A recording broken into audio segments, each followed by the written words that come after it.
우리 인생을 허무는 복병은 과연 어떤 것이며 어떻게 이 문제를 핸들할 수가 있을까요? 오늘 주신 본문을 중심으로 이것을 함께 정리해 보려고 합니다. 오늘 같이 읽은 본문에 보시면 이스라엘이 아이성을 공격하는 내용이 나와 있습니다. 지난주에 말씀드린 것처럼 이스라엘은 여리고 전투에서 엄청난 승리를 거두었죠. 난공불락의 성을 손쉽게 무너뜨리고 그 여세를 몰아서 아이성을 치려고 했습니다. 2절 말씀 보시게 되면 여호수아가 여리고에서 사람을 베델 동쪽 베다웬 곁에 있는 아이로 보내며 그들에게 말하여 이르되 올라가서 그 땅을 정탐하라 하며 그 사람들이 올라가서 아이를 정탐했다고 했습니다. 아이성이라는 이 성은 베델 동남쪽 약 3km 지점에 있는 성이라고 합니다. 이 영어로 AI로 그렇게 표현하는데요. 이것은 인공지능이라는 뜻이 아니라 멸망의 무더기, heap of ruins 그런 뜻을 가지고 있다고 합니다. 창세기 12장에 보게 되면 아이에 대한 언급이 처음 이렇게 등장하고 있습니다. 아브라함이 가나안 땅으로 입성할 때에 베델과 아이 사이에서 제단을 쌓고 여호와의 이름을 불렀다고 기록이 되어 있습니다. 즉 예배를 드린 것입니다. 아브라함이 가나안 땅을 들어오면서 제일 첫 번째 예배 드렸던 장소, 이것은 바로 가나안 입성을 알리는 공적인 선포의 의미도 가지고 있었습니다. 이와 같이 영적인 요지였기 때문에 아마도 여리고를 점령한 이 이스라엘 백성이 이곳을 공략하고자 한 것입니다. 그래서 정탐꾼을 먼저 보내서 정탐을 하게 했더니 사람들이 보시면은 그들의 보고가 이렇게 기록되어 있습니다. 여호수아에게로 돌아와 그에게 이르되 백성을 다 올라가게 하지 말고 2-3천 명만 올라가서 아이를 치게 하소서. 그들은 소수이니 모든 백성을 그리로 보내어 수고롭게 하지 마소서 했다고 했어요. 이와 같이 많이 올라갈 필요가 없습니다. 3천 명, 2천 내지 3천 올라가면 충분합니다. 이와 같이 제안을 했을 때에 4절에 보시면은 여호수아는 다 올라가게 하지 않고 3천 명 정도를 전쟁에 보냈다고 했습니다. 자, 이와 같이 했는데 결과는 어떻게 됐나요? 결과는 비참한 패배였습니다. 5절을 보십시오. 아이 사람이 그들을 36명쯤 쳐 죽이고 성문 앞에서부터 스바림까지 쫓아가 내려가는 비탈에서 쳤으므로 백성의 마음이 녹아 물같이 되었다고 했습니다. 여러분, 여리고 전투에서는 한 명의 사상자도 없었습니다. 그들은 한 명도 손실 입지 않고 정복을 했는데 이번에는 36명이나 사륙을 당하고 비탈까지 쫓겨 내려와서 수모를 당하게 됐어요. 힘한번 제대로 서보지 못하고 개죽음을 당한 채 도망쳐 나온 것입니다. 이유가 무엇일까요? 아이성이 여리고보다 더 험악해서 그랬을까요? 아닙니다. 이스라엘의 전력이 갑자기 약화되어서 그럴까요? 그것도 아닙니다. 이스라엘이 패배한 가장 중요한 이유는 성공주의에 도사리고 있던 그들 마음의 복병을 간과했기 때문에 그런 것입니다. 여러분이 잘 아시는 바처럼 이스라엘은 지금까지 승승장구하며 성공의 길만 걸어왔습니다. 홍해를 가르고 왔습니다. 요단 동편의 아모리 두 왕 시온과 옥을 진멸시켰습니다. 3장에서는 강둑까지 물이 넘치는 요단강을 기적적인 방법으로 건너오지 않았습니까? 그리고 지난주 다뤘던 6장에 보게 되면 그 힘들다고 하는 천년 요새인 여리고마저 무너뜨렸어요. 너무나 쉽게 정복을 한 것입니다. 이와 같이 계속 성기만 하는 과정에서 그들 마음속에 한 가지 착각이 들어왔습니다. 우리는 참으로 대단한 민족이구나, 특별한 민족이구나, 우리가 나가서 전쟁한다면은 누구든 이길 수 있다고 하는 자만심이 그들 심령 속에 들어온 것입니다. 이와 같이 우리 힘으로 이길 수 있다, 우리의 노력으로 승리할 수 있다는 마음이 찾아오게 되면 어떤 현상이 일어나는지 아십니까? 하나님을 무시하게 되는 것입니다. 하나님을 제외시키는 것입니다. 실제로 11절 말씀에 의하면은 그들은 이 전쟁에 나갈 때에 하나님이 명령하신 언약을 어기고 나갔다고 했어요. 이건 굉장히 잘못된 어프로치였습니다. 여러분, 성승장구하게 된 근본 원인이 하나님이었어요. 그들이 말씀대로 순종했을 때 하나님의 승리를 주신 것인데 말씀을 순종하지 않고도 승리할 수 있다는 생각이 얼마나 큰 착각이에요. 이것이 사실은 그들을 무너뜨린 복병이 된 것입니다. 그들 마음속에 자리 잡고 있는 하나님 없이도 이길 수 있다는 이 마음의 복병이 눈에 보이는 여리고보다 훨씬 더 무서운 대적이었어요. 아무리 왕들이나 아이성의 군사보다 훨씬 더 무서운 대적이었어요.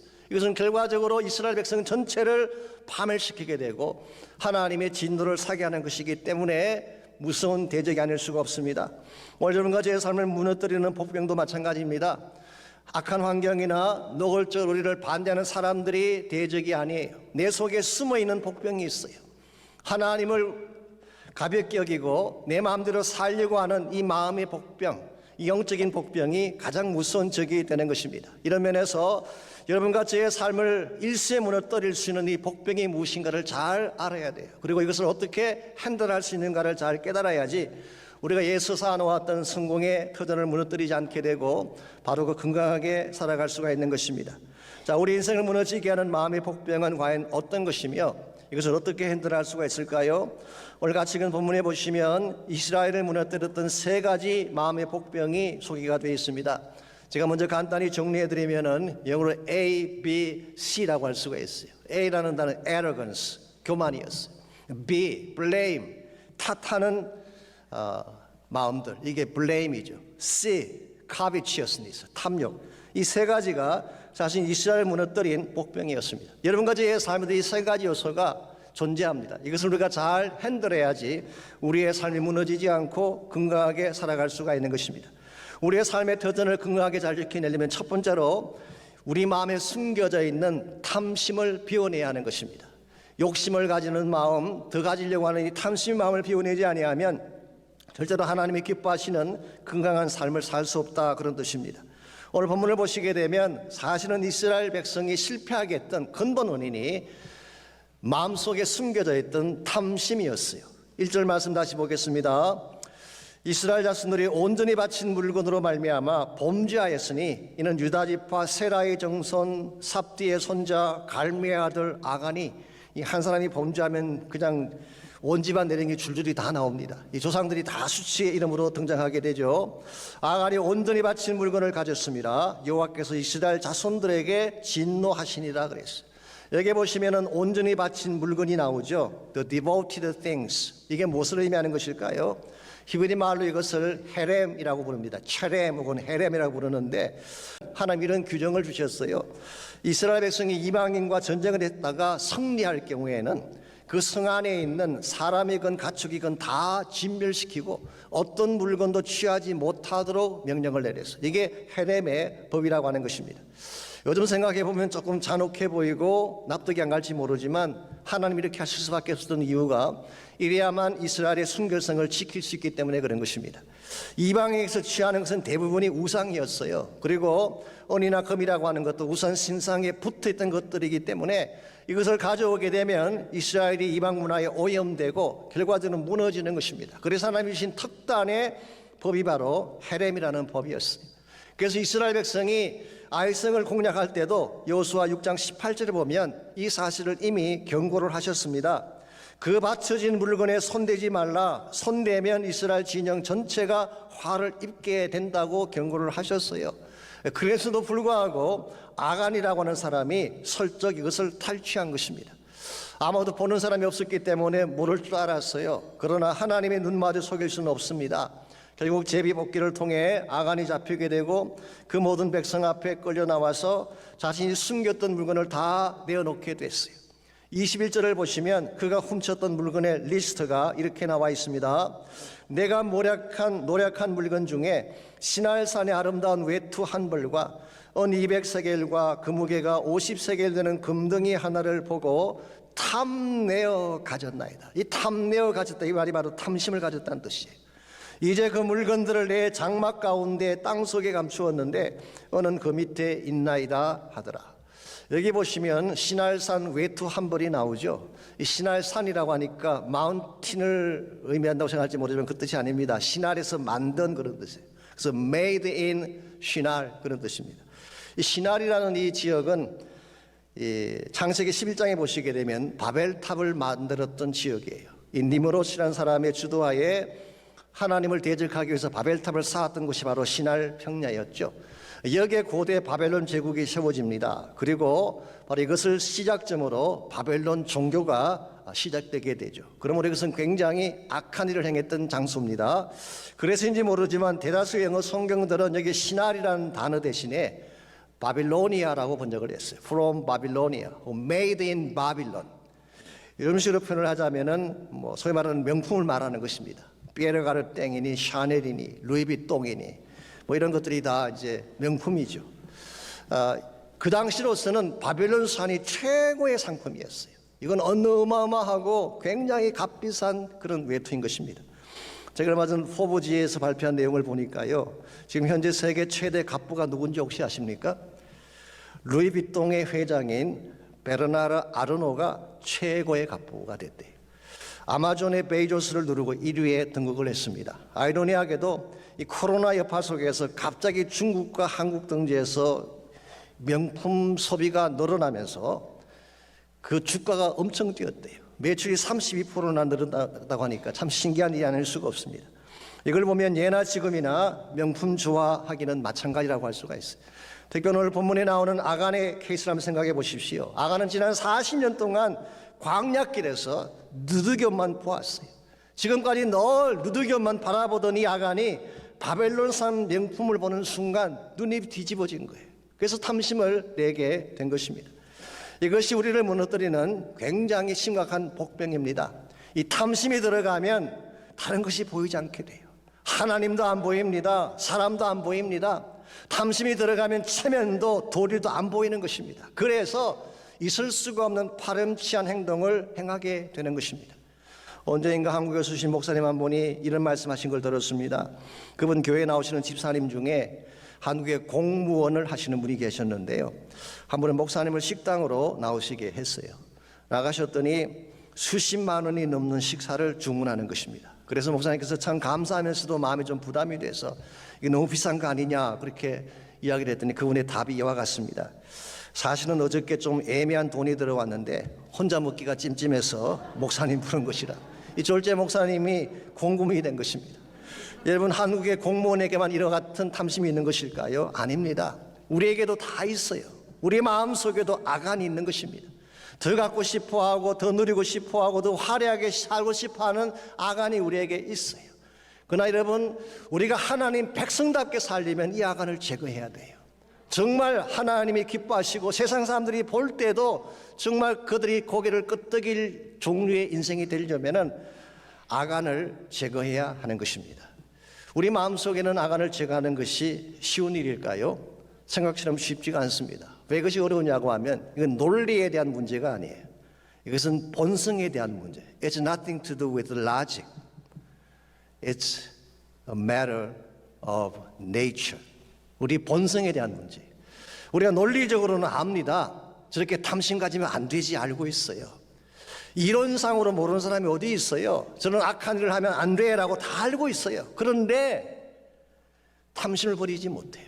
왜냐하면 그것은 우리의 본성 중에 하나이기 때문에, 다른 말로 말하면 우리의 죄성 중에 하나이기 때문에 쉽게 사라지지 않는다는 거예요. 그러므로 이것은 특별한 방법으로 다루어야 됩니다.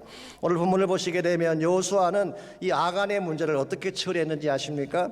24절에서 26절까지를 보시면 아간과 그의 모든 소유를 골짜기에 묻고 돌무더기를 쌓아버렸다고 했습니다. 그리고 이 돌무더기를 쌓았던 이 장소의 이름이 뭔가요? 아골 골짜기. 이 아골이라고 하는 말은 괴로움이다, 고통이다, suffering 그런 의미를 갖고 있습니다. 이것은 영적으로 우리의 모든 죄와 탐욕을 묻어버리는 고통의 장소를 의미하는 것입니다. 이런 측면에서 저는 이 아골이라는 이 장소가 골고다를 연상시키는 것이 아닌가 생각을 합니다. 우리 마음속에 있는 죄악의 문제를 덮어버릴 수 있는 장소, 나의 모든 탐심을 다 처리해버리고 땅에 묻어버릴 수 있는 유일한 장소가 바로 골고다 언덕 십자가밖에 없다는 거예요. 그래서 사도 바울은 갈라디아서 5장 24절에서 그리스도 예수의 사람들은 육체와 함께 그 정욕과 탐심을 십자가에 못 박았느니라 그렇게 선포했어요. 우리 마음속에 꿈틀거리는 아간을 나의 힘으로 제거할 수가 없습니다. 그러나 십자가 보혈 앞에 가지고 나가면 아간을 무너뜨릴 수가 있어요. 나의 능력으로는 탐심을 이겨낼 수가 없지만 내 안에 임재하시는 성령의 능력을 의지하게 되면 탐심을 깨뜨릴 수가 있는 것입니다. 이런 면에서 여러분 마음속에 탐심이 찾아올 때마다, 아간이 꿈틀거릴 때마다 예수의 십자가 앞으로 나가시기 바랍니다. 성령의 권세와 능력을 붙드시기를 바랍니다. 그러면 하나님의 파워가 우리 마음에 있는 sinful nature를 깨뜨려 주는 거예요. 우리 인생을 무너지게 하는 첫 번째 복병은 바로 탐심이에요. 두 번째 복병이 교만입니다. 이 교만을 잘 다루려면 마음의 빗장을 올려야 되는 것입니다.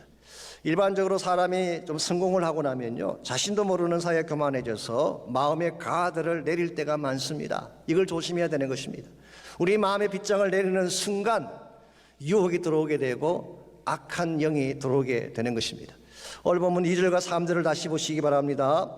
2절에서 분명히 정탐꾼을 보내서 정탐을 하게 했다고 했죠. 그런데 3절을 보시게 되면 정탐꾼의 보고가 아이성에 있는 사람들은 소수입니다. 우리 모두가 올라갈 필요가 없습니다. 그렇게 보고를 했고 실제로 3,000명만 올려보내지 않았습니까?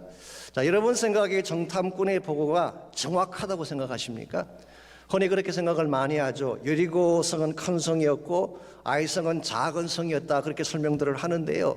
실제로 어느 성이 더 컸을까요? 한국의 횃불 트리니티 신학교에서 구약학을 강의하셨던 김윤희 교수라고 있습니다. 이분은 고 김중곤 목사님의 셋째 따님이셨죠. 이분이 미국의 트리니티에서 구약학으로 PhD를 받으시고 한마디로 구약의 전문가이십니다. 제가 이분이 강의한 내용을 봤더니요, 이분에 의하면 여리고성의 크기는 약 8에이커, 지난주도 말씀을 드렸죠. 8에이커 정도 된다고 합니다. 이 8에이커면 축구장 4개 정도의 크기밖에 안 됩니다. 서대문 형무소의 크기가 거의 8에이커였다고 하는데 그게 수용되었던 죄수가 3,200명 정도. 이 감옥소에는 촘촘히 넣기 때문에 3,200명이 들어갔지만 여리고성에는 그렇게 넣을 수가 없습니다. 그래서 우리가 한번 추정해 볼 때 여리고성 안에 거주할 수 있었던 실제 인원은 1,000명 남짓할 것입니다. 그 이상 안 돼요. 성 주변에 있는 사람까지 다 합쳐도 15,000명 정도가 맥시멈입니다. 이걸 보시면은 여리고가 난공불락의 성이라고 말했던 이유는 천년 요새이기 때문이지 성 자체가 커서 그랬던 것은 아닙니다. 반면에 아이성의 크기는 약 20에이커였다고 합니다. 여리고의 약 3배예요. 그렇기 때문에 여호수아 8장 25절에 보게 되면 그 성 안에 살고 있는 남녀의 숫자가 12,000명이라고 말하고 있어요. 그러니까 여기보다 훨씬 더 큰 성이었습니다.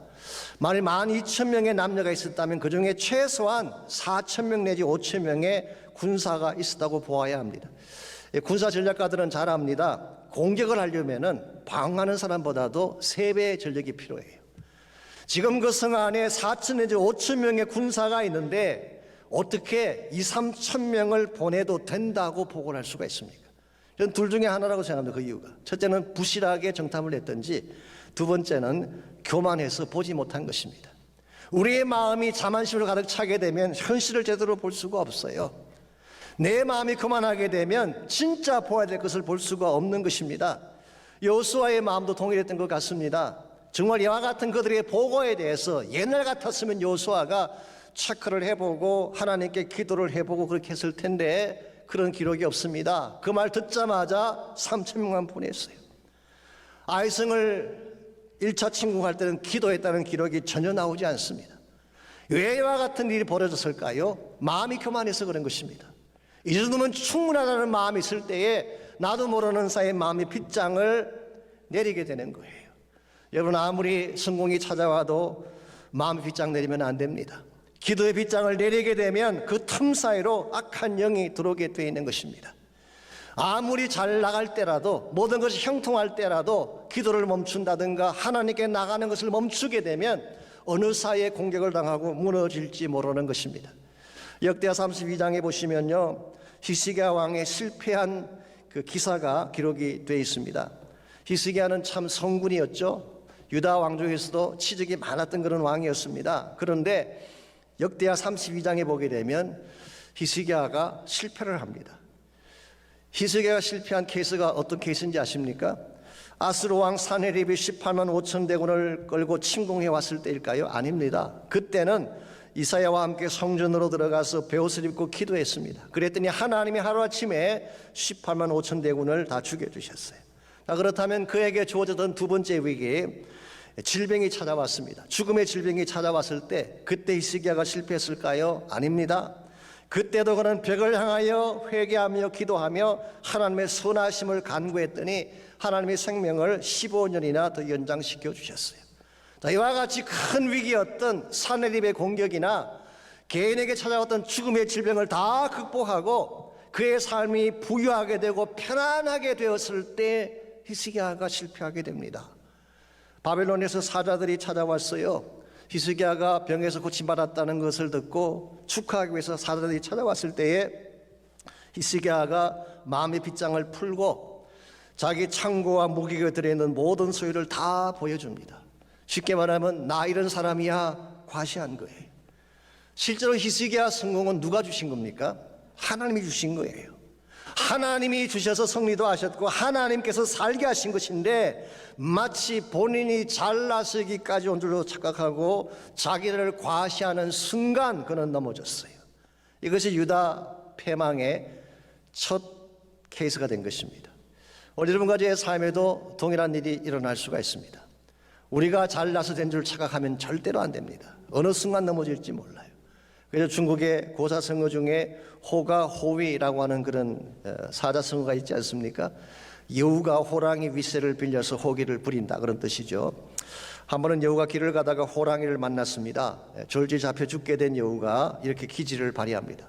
호랑이님 잠깐만, 제가 어떤 자인지 몰라서 지금 잡아주시려고 하는 것 같은데 제가 누군지를 보여주겠습니다. 제가 나타나기만 하면 모든 동물들이 다 도망을 갑니다. 따라와 보십시오. 여우가 앞장을 서고 호랑이가 그 뒤를 따라갔어요. 그랬더니 진짜 동물들이 여우만 보면 혼비백산돼서 도망치는 것입니다. 자, 동물들이 왜 도망갔을까요? 여우 때문이 아닙니다. 여우 뒤에 따라오는 호랑이 때문에 도망간 거예요. 여기에 맞설 들인 여우가 자신도 모르게 우쭐해져서 호랑이 없이 혼자 길을 걸으면 어떻게 될까요? 금방 잡혀 먹게 되는 것입니다. 우리에게도 이와 같은 어리석음을 범할 때가 있습니다. 나에게 주어진 모든 것이 하나님 때문인데 내가 건강하게 된 것, 우리 가정이 잘 살게 된 것, 하나님의 교회가 부흥하게 된 것 다 하나님 때문인데 이 하나님 없이도 성공할 줄 알고 교만해지고 자만해지게 되면 하루아침에 마귀의 밥이 될 수 있다 그런 뜻이에요. 그러므로 사랑하는 성도 여러분, 성공할수록 조심해야 됩니다. 개인이건 교회이건 잘 될 때에 더 겸손해야 돼요. 하나님께 나가서 엎드리고 기도해야 되는 것입니다. 기도의 끈을 놓게 되면 언제 사탄의 공격을 받아서 넘어질지 모르기 때문에 이런 면에서 우리의 삶을 파괴시키는 첫 번째 복병은 탐심이지만 두 번째로 중요한 복병이 교만이에요. arrogance. 내 마음이 높아지는 것입니다.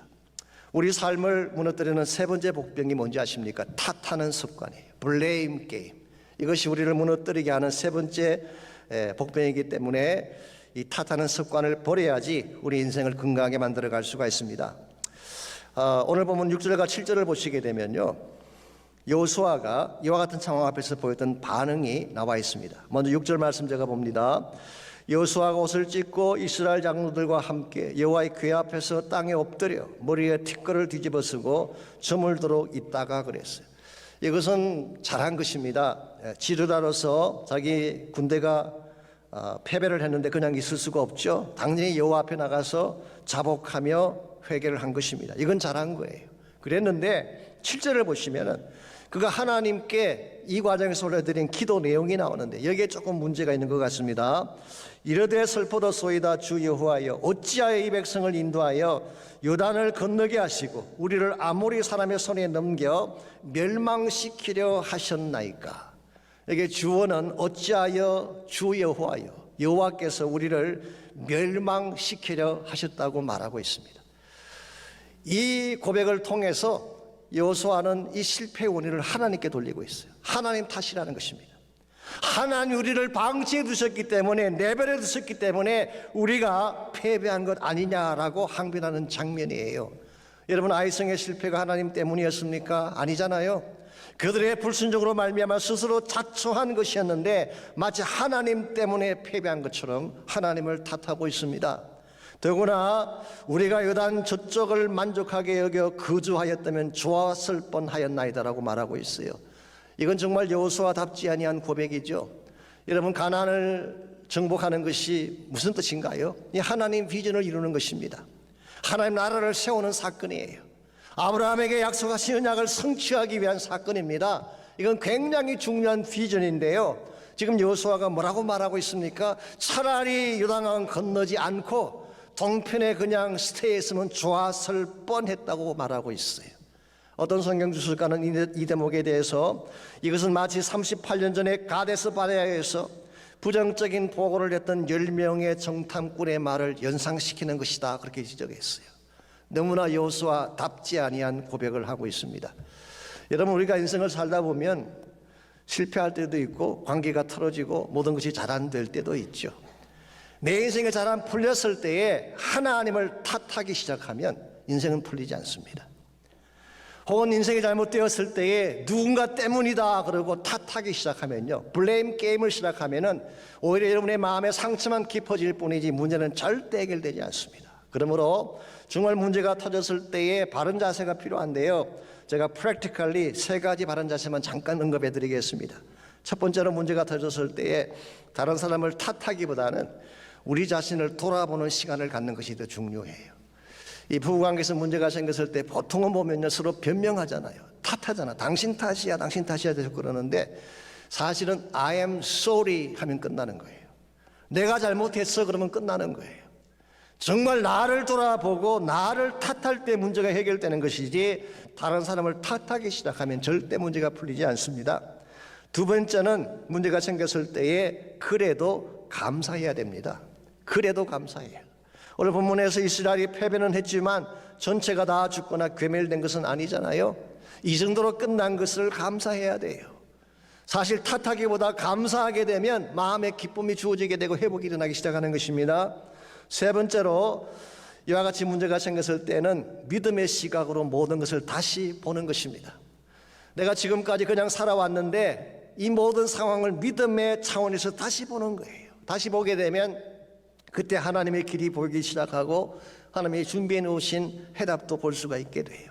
실제로 다음 주일 다룰 것입니다만, 이스라엘 백성이 다시 믿음으로 돌아갔을 때에 그들은 큰 승리를 이루는 것이 가능했고 가나안 정복을 향한 전진이 가능했던 것입니다. 이런 의미에서 주어진 문제보다 더 중요한 것은 그것을 다루는 자세예요.